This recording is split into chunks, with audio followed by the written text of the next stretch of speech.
پرانے زمانے کی بات ہے، ایک ملک کے باشندے بہت ہی کاہل اور کام چور تھے۔ وہ کوئی کام کاج نہیں کرتے تھے، دن بھر سونا پانے کی امید میں زمین کھودتے تاکہ مال و مال ہو جائے۔ برسوں تک وہ اسی طرح زمین کو کھودتے رہے لیکن انہیں کچھ نہ مل سکا۔ یہی وجہ تھی اس ملک کے باشندے بہت پریشان رہتے تھے، کیونکہ وہاں کا بادشاہ دولت چاہتا تھا اور دولت نہ ملنے کے سبب وہ غصے میں چڑچڑا ہو گیا تھا۔ ایک دن وہاں سے ایک نوجوان کا گزر ہوا جو بہت ہنسمکھ اور ذہین تھا۔ وہ اسی راستے سے کھیت میں گانے گاتا جا رہا تھا جہاں سونا حاصل کرنے کے لیے لوگ زمین کھود رہے تھے۔ جب ان لوگوں نے اسے دیکھا تو بولے، گانا مت گاؤ، ہمارا بادشاہ بہت غصیلا ہے، وہ تمہیں قتل کروا دے گا۔ نوجوان ہنس کر بولا، مجھے اس کی پرواہ نہیں ہے، لیکن تم مجھے اپنے بادشاہ کے پاس لے چلو۔ لوگوں نے زمین کی کھدائی بند کر دی اور اس آدمی کو لے کر بادشاہ کے پاس جانے لگے۔ راستے میں انہوں نے اس سے پوچھا، تمہارا نام کیا ہے؟ اس نے جواب دیا، مزدور۔ تم گیت کیوں گا رہے تھے؟ کیونکہ میں بہت خوش ہوں۔ انہوں نے پوچھا، تم خوش کیوں ہو؟ میرے پاس بہت سونا ہے۔ اتنا سنتے ہی سب لوگ خوشی سے اچھل پڑے۔ انہوں نے بادشاہ کے پاس لے جا کر اسے ساری بات بتا دی۔ بادشاہ نے اس آدمی سے پوچھا، کیا یہ سچ ہے تمہارے پاس بہت سارا سونا ہے؟ ہاں، میرے پاس سونے کی 7 بوریاں ہیں۔ بادشاہ نے اپنے سپاہیوں کو حکم دیا کہ اس آدمی کے ساتھ جا کر سونے کی 7 بوریاں لے آئیں۔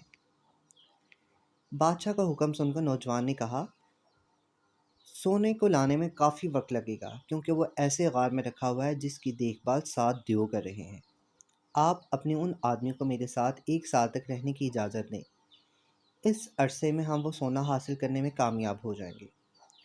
نوجوان کی بات ماننے کے علاوہ بادشاہ کے پاس کوئی دوسرا چارہ نہیں تھا، اس لیے بادشاہ نے اپنے بہت سے آدمی گھوڑے اور بیل کے ساتھ اس آدمی کے ساتھ بھیج دیے اور جاتے وقت اس کو ہدایت کی، اگر تم سال کے آخر تک سونا لانے میں ناکام رہے تو تمہارا سر دھڑ سے الگ کر دیا جائے گا۔ اس نوجوان نے ان لوگوں کو سلطنت کی زرخیز زمین جوتنے کے لیے کہا۔ جب زمین تیار ہو گئی تو اس نے زمین کے گیہوں بیچ دیے۔ 1 سال بعد فصل تیار ہو گئی تو اس نے اس کی کٹائی کروائی، جس کے بعد اس کے پاس منو گندم جمع ہو گئی تھی، جسے گھوڑوں پر لدوا کر بادشاہ کے سپاہیوں کے ساتھ محل کی طرف روانہ ہوا۔ چلتے چلتے وہ ایسے مقام پر پہنچے جہاں قحط پڑا ہوا تھا۔ دیکھتے ہی دیکھتے وہاں کے باشندوں نے سارا گیہوں ہاتھوں ہاتھ خرید لیا۔ اس کے بدلے میں اس ذہین نوجوان کو سونے کی 7 بوریاں مل گئیں، جنہیں لے کر وہ بادشاہ کے دربار میں پہنچ گیا۔ اسے دیکھ کر بادشاہ نے اس سے پوچھا، کیا تم سونا لے آئے؟ جی ہاں، میں نے گیہوں بیچ کر سونا حاصل کیا ہے۔ اس کے ملازموں نے جب اسے پوری کہانی سنائی تو بہت خوش ہوا، لیکن اسے اپنی غلطی کا احساس بھی ہوا۔ اس نے اپنی رعایا کو کھیتی باڑی کرنے کا حکم دیا۔ کچھ سالوں بعد ہی ملک میں خوشحالی کا دور شروع ہو گیا تو اس نوجوان کو دوبارہ دربار میں طلب کیا گیا اور اس سے کہا، ہم تمہارے بہت شکر گزار ہیں، تم نے ہمیں ایک نئی راہ دکھائی ہے، ہم چاہتے ہیں تم ہمارے ساتھ رہو۔ نوجوان نے بادشاہ کی بات سن کر کہا، اس دنیا میں بہت سے ایسے لوگ ہیں جو محنت کی عظمت کو نہیں سمجھتے، مجھے ان کے پاس جا کر انہیں بھی راہ راست پر لانا ہے، مجھے افسوس ہے کہ میں یہاں نہیں رک سکتا۔ نوجوان سے بادشاہ بہت خوش ہوا اور نوجوان کو بے شمار تحائف دے کر اسے رخصت کیا۔